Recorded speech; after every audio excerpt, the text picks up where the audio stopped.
వాస్తవానికి క్షుద్ర పూజల్ని నమ్మినా ఆచరించినా అవి ఉన్నాయి అని చెప్పి ప్రచారం చేసినా అది నేరం. ఒక మంత్రి స్థాయిలో ఉండి క్షుద్ర పూజలు ఉన్నాయని చెప్పడం ప్రజల్ని నమ్మించే పని చేసిన కోమటిరెడ్డి వెంకటరెడ్డి కూడా నేరస్తుడే. ఆయన పైన చట్టరీత్యా చర్యలు తీసుకోవాలి. ఆయన మంత్రివర్గంలో ఉండే అర్హత కూడా లేదు. ఇటువంటి క్షుద్ర పూజల్ని నమ్మేవాళ్ళు, ప్రచారం చేసేవాళ్ళు, ప్రజల్లో అపోహలు కల్పించే వాళ్లకు తప్పకుండా వీళ్ళు ఉండాల్సింది జైల్లో తప్ప మంత్రివర్గంలో కాదు. ఆయన ఉండాల్సింది జైల్లో తప్ప మంత్రివర్గంలో కాదు. మీ ఇంట్లో కూడా ఆచరించడానికి లేదు క్షుద్ర పూజల్ని, ఎవరింట్లో వాళ్ళు కూడా ఆచరించడానికి వీలు లేదు.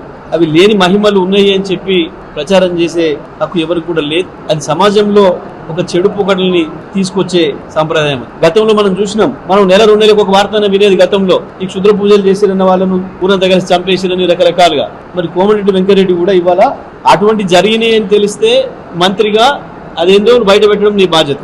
లేదు అవి ఉన్నాయి, దానివల్లనే అక్కడ ఏదో జరిగింది అని కనుక నువ్వు చెప్పింది ఏదైతే ఉందో ఇది పూర్తిగా శిక్షార్హమైన నేరము.